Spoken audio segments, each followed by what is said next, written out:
Imagine sitting in a cramped Washington, D.C. conference room in 2011, buzzing with tension.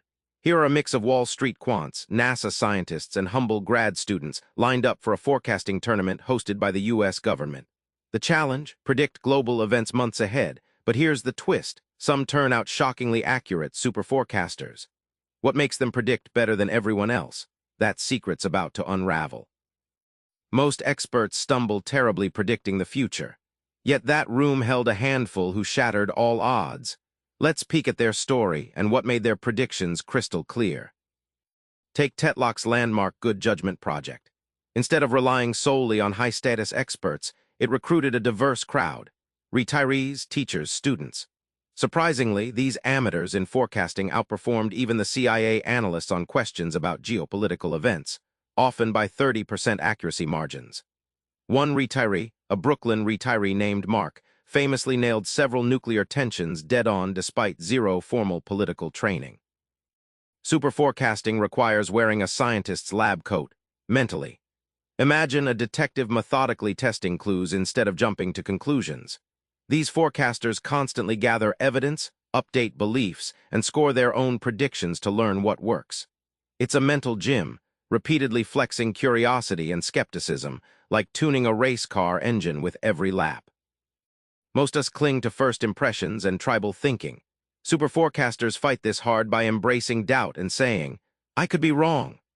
They split problems into chunks, balance probabilities, and revise forecasts as new facts emerge. This intellectual humility is their secret sauce, turning them from overconfident guessers into adaptable thinkers who thrive in uncertainty. What mental tricks do superforecasters use that you do?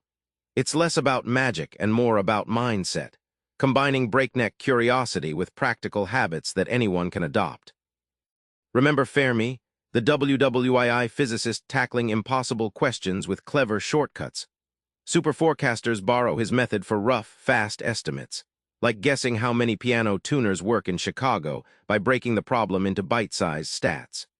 This lets them avoid paralysis by detail and get actionable guesses quickly, often surprisingly close to reality.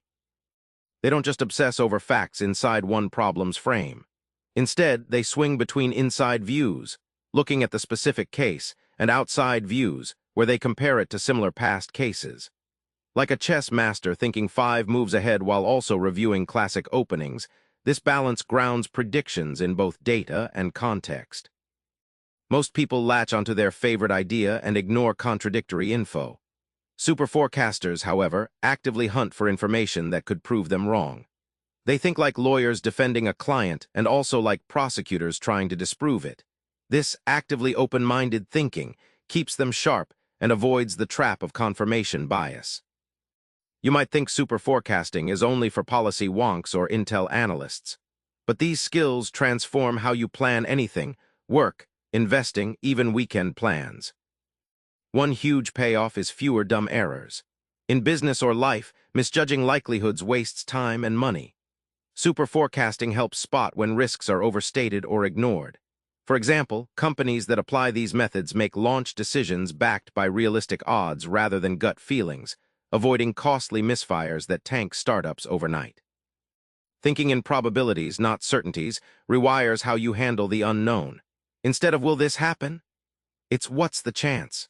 shifting your mindset to prepare smarter.